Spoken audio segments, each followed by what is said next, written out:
গোসল না করলে নামাজ কেমনি পড়বো? নামাজও পড়ে না।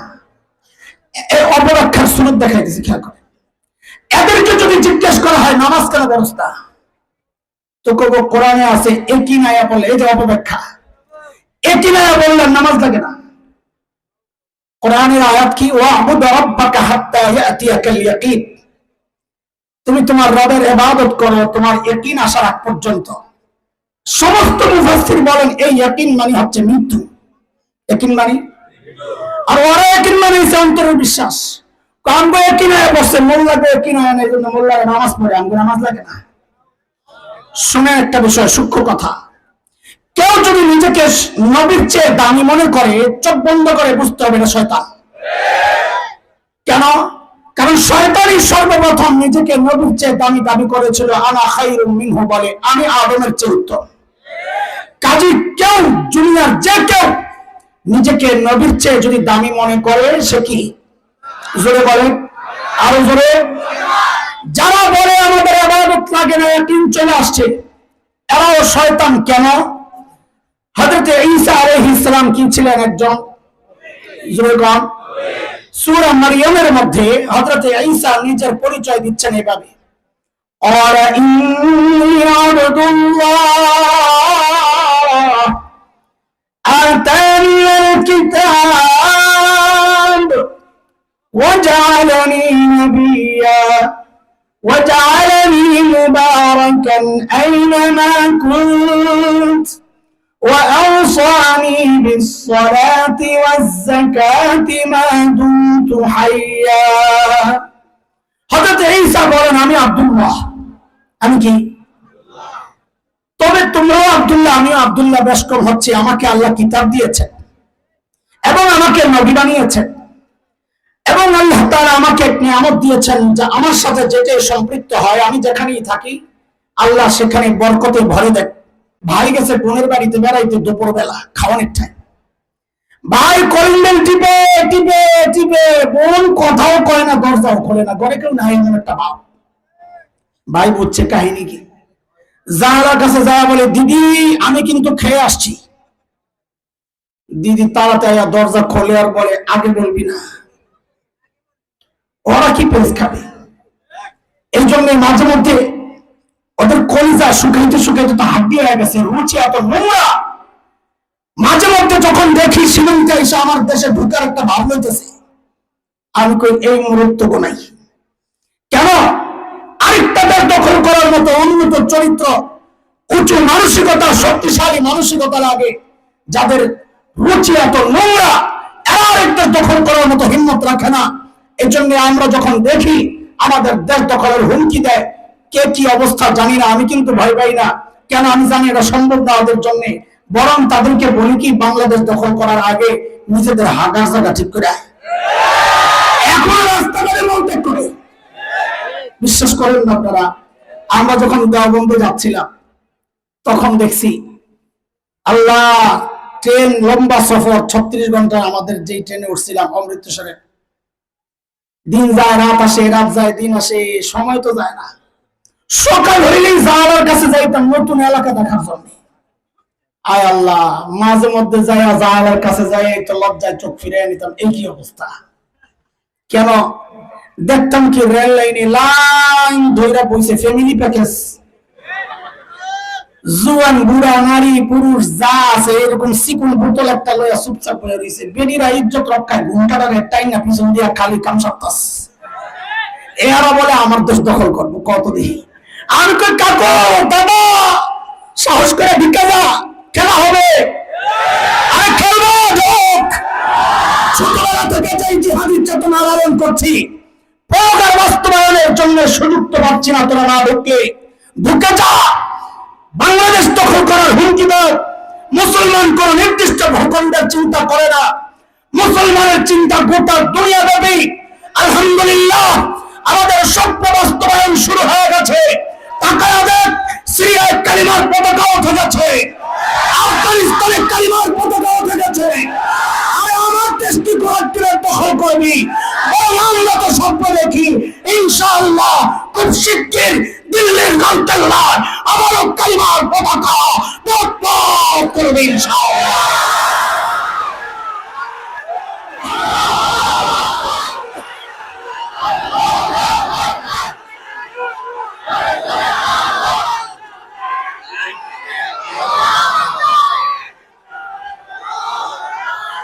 আমরা বরং ওদেরকে বলি, বাংলাদেশে ঢোকার আগে ওলামায়ে দেওবন্দের ইতিহাস ঐতিহ্য পড়ে তারপরে ঢুকো।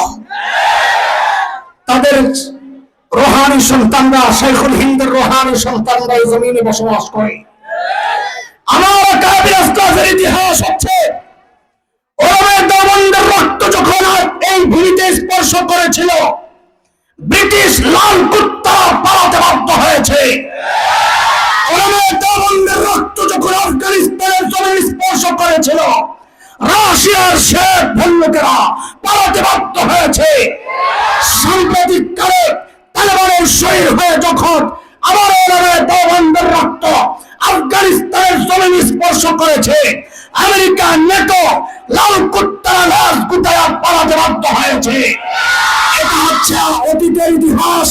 নতুন প্রজন্মের নতুন পেগাম শুনে রাখ, আবার যদি সুযোগ আসে, তোদের পূর্বপুরুষরা তো পালাতে পেরেছে, আল্লাহর কসম এবার যদি সুযোগ পাই আর টাকা পালাতে দেওয়া হবে না, পালাতে দেওয়া হবে না।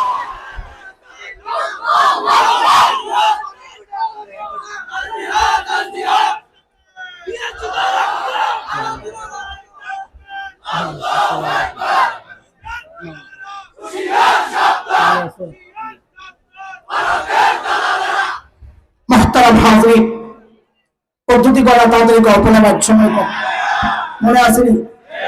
এক নম্বর, স্টেজে এত লোক না উঠে ভাই।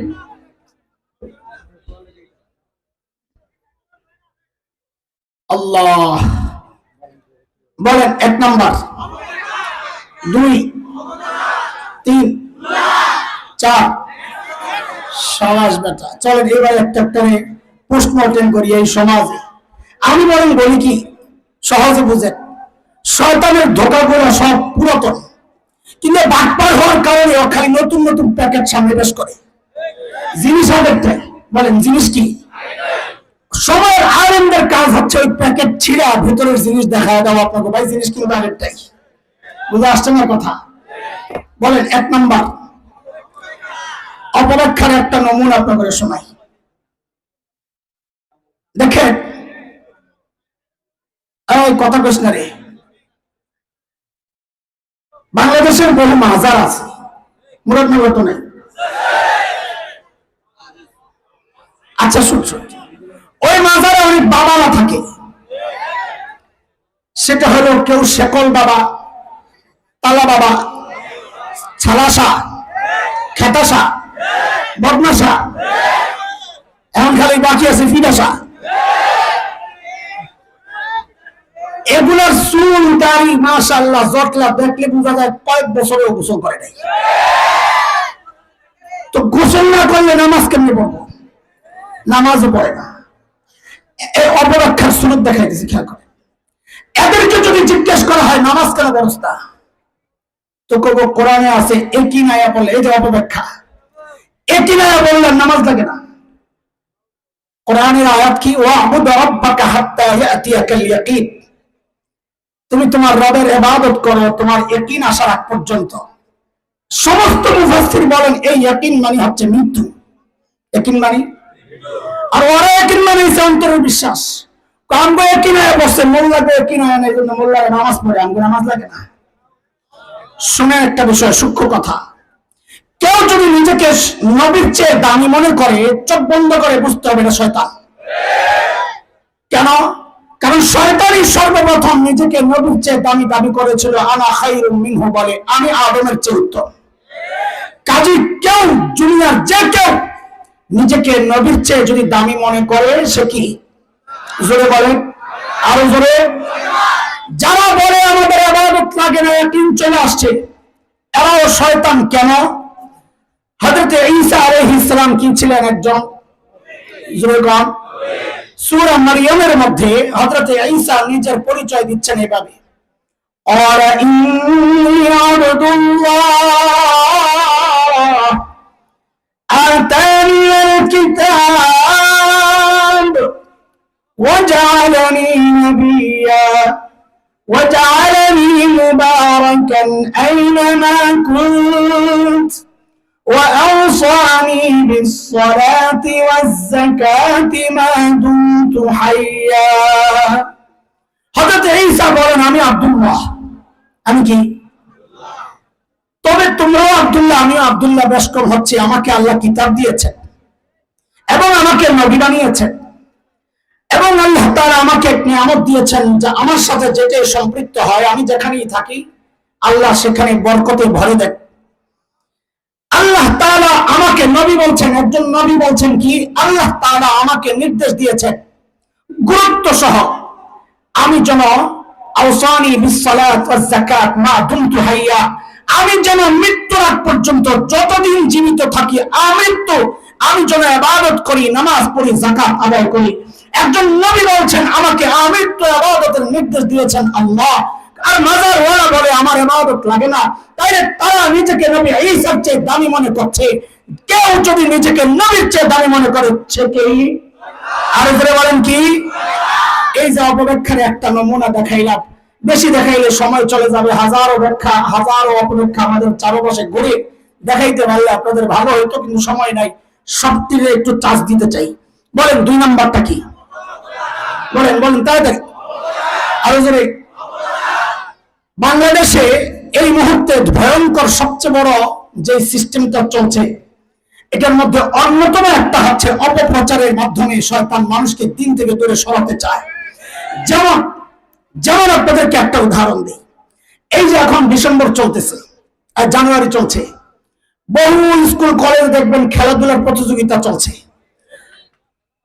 এই প্রতিযোগিতাগুলোর মধ্যে একটা ইভেন্ট থাকে সেটা হচ্ছে যেমন খুশি তেমন সাজো দেখেছেন আপনারা কথা বলেন দেখেছেন এই যেমন খুশি তেমন সাজের মধ্যে এখন নতুন একটা সাজ সেটা হচ্ছে একটা ছোট্ট বাচ্চাকে দাড়ি টুপি লাগাইয়া হুজুর সাজায় আরেকটা ছোট্ট মেয়েকে শাড়ি পরাইয়া যুবতী মেয়ে সাজায় এই ছোট্ট হুজুর এবং ওই যুবতী মেয়ে বিচারক এবং অডিয়েন্সের সামনে যারা অভিনয় করে দেখায় কি ওই হুজুরটা ওই মেয়ের শাড়ি ধরে টানাটানি করে কি বুঝায় ওরা এটা হচ্ছে 71-এর চিত্র 71-এ এই দাড়িওয়ালা টুপিওয়ালা রাজাকারেরা আমাদের মা বোনদের ইজ্জত এইভাবে হরণ করেছে উদাহরণ নাম্বার 2 খালি শুনতে থাকেন উদাহরণ নাম্বার 2 বাংলাদেশের টেলিভিশন সিনেমা এগুলিতে যে নাটক সিনেমা হয় দুইটা চরিত্র থাকে একটা ভিলেন আরেকটা নায়ক দিয়া সমাজের সব ভালো কাজগুলো ওরা সাজায় আর ভিলেনকে দিয়া সমাজের সব নিকৃষ্ট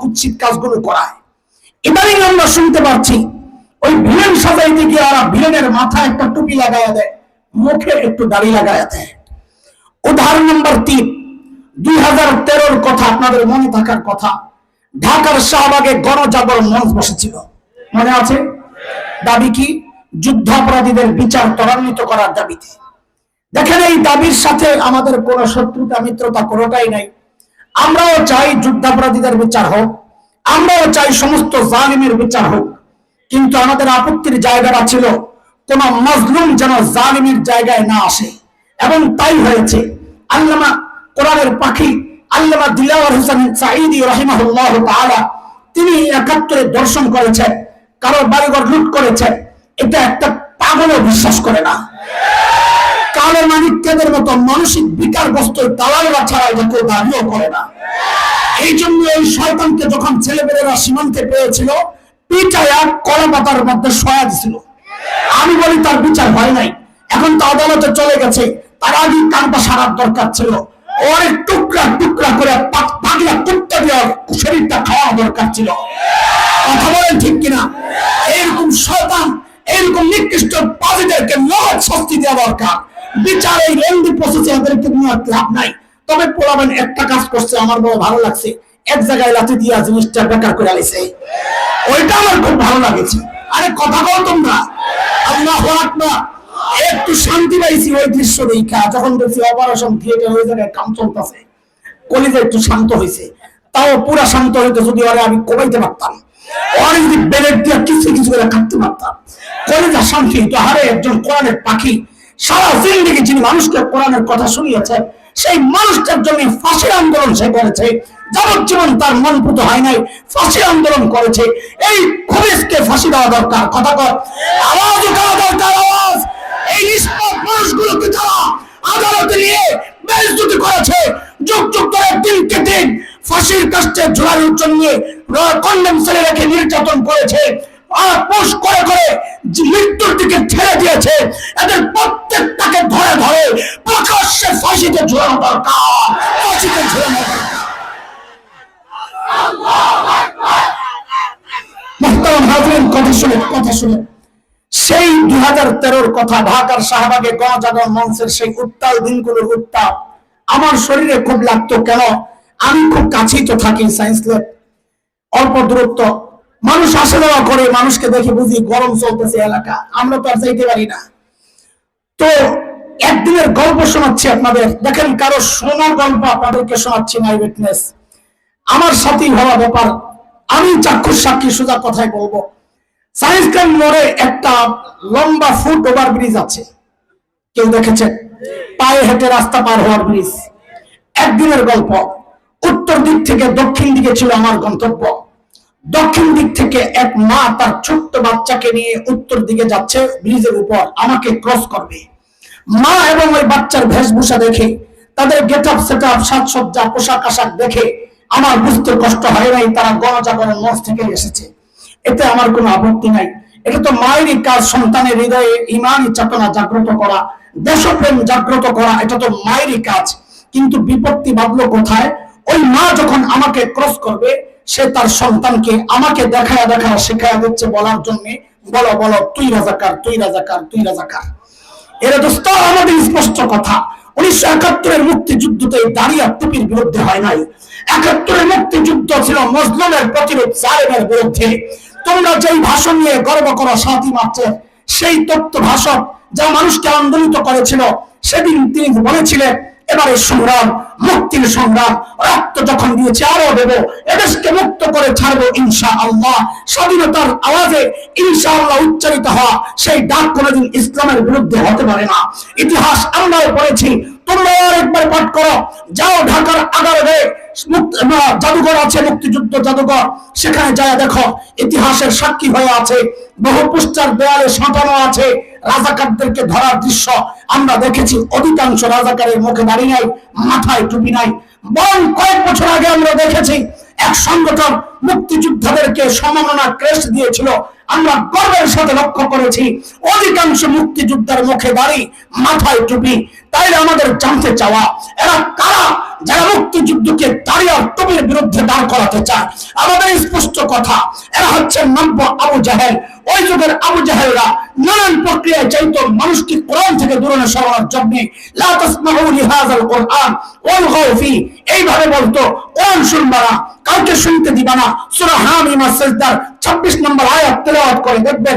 ও দোস্ত, এই যুগের আবু জাহেলরা অপপ্রচারের মাধ্যমে এমন একটা নষ্ট প্রজন্ম তারা তৈরি করতে চাচ্ছে, যেই প্রজন্ম তাদের হৃদয়ে দাড়ির প্রতি ঘৃণা লালন করবে, টুপির প্রতি ঘৃণা লালন করবে। আরে আপনারা কি দেখেন নাই, কয়েক বছর আগে আমার বন্ধু, আমার ভাই আল্লামা মামুনুল হক হাফিজাহুল্লাহ নিজের স্ত্রীকে নিয়ে একটু নীরবে সময় কাটাতে যাচ্ছিলেন, মানুষটার উপর পাহাড় সমান চাপ সইতে পারছিলেন না। বন্ধুরা সবাই বলেছেন কিছুদিন একটু অফ থাকেন, আপনি তো মারা পড়বেন। অথচ এই কুৎসিত চেহারার মানুষগুলো, ভারতের দালাল মিডিয়াগুলো আমার ভাইকে কি কুৎসিত ভাবে জনগণের সামনে উপস্থাপন করেছে। এগুলো সব এক জায়গায় গাথা, সেগুলো হচ্ছে মানুষের সামনে অপপ্রচারের মাধ্যমে একটা নষ্ট প্রজন্ম তৈরি করবে, যারা আলেমদেরকে ঘৃণা করবে। বাতিলের সমস্ত বাতিলের একটা জায়গায় তারা এক আলেমের প্রতি বদনাম ছড়ায়া ছড়ায়া আলেম থেকে মানুষকে বিচ্ছিন্ন করার জন্য এই যে চক্রান্ত চলছে, এটা হচ্ছে শয়তানের আরেকটা চক্রান্তের একটা নমুনা।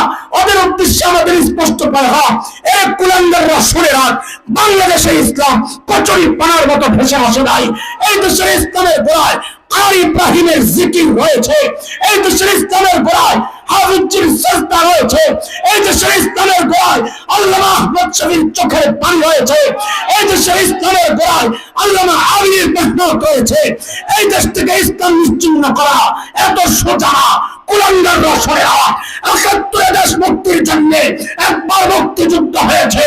ইমান রক্ষায়, স্বাধীনতা সার্বভৌমত্ব রক্ষায় যদি আরেকটি যুদ্ধের প্রয়োজন হয়, আবার যুদ্ধ হবে, আবার যুদ্ধ হবে।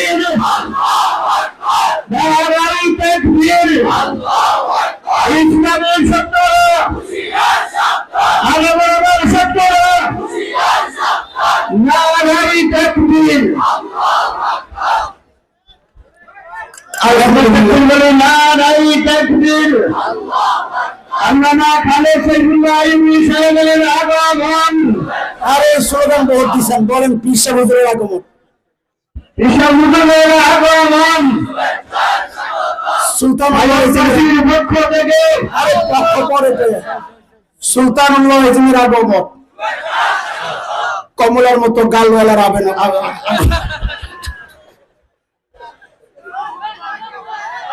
পান কই, পান কই দোস্তরা, পান দেন। যখন পানটা খাইব ঠোঁটটা লাল হইব, দেখতেও মজা, শুনতেও মজা। হাই রে খোদা, আল্লাহ দিছে ডাইলা, যালিকা ফাদলুল্লাহ ইউতিহি মান ইয়াশা। এই পদ্ধতি কয়টা? জোরে কয়, জোরে কয়, কয়টা? ১ নাম্বার, ২ নাম্বার, ৩ নাম্বার। মূলার কথাও কমু না, কারণ কইলে আমি কান্দে পড়ে না। না, আমার মধ্যে বহুজনে মূলা খাইয়া এমন পেট নষ্ট হয়েছে, দামাগও নষ্ট হইয়া এখন জালেম স্বৈর শাসক ওই পতিত হাসিনারে কয় আম্মা। আমি ওইদিকে গেলে খবর আছে, থাক না থাক, আমারে মাফ করে দে। আচ্ছা থাক, এর ৪ নম্বরটা কি কর?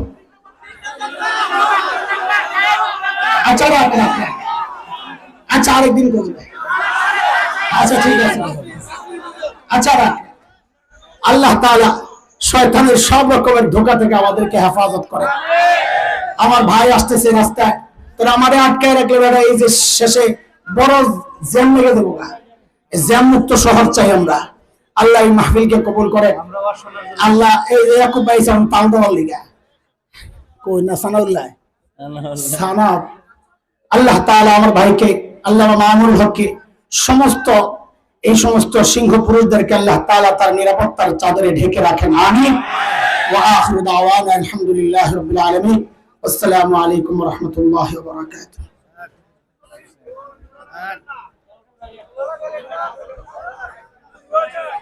জি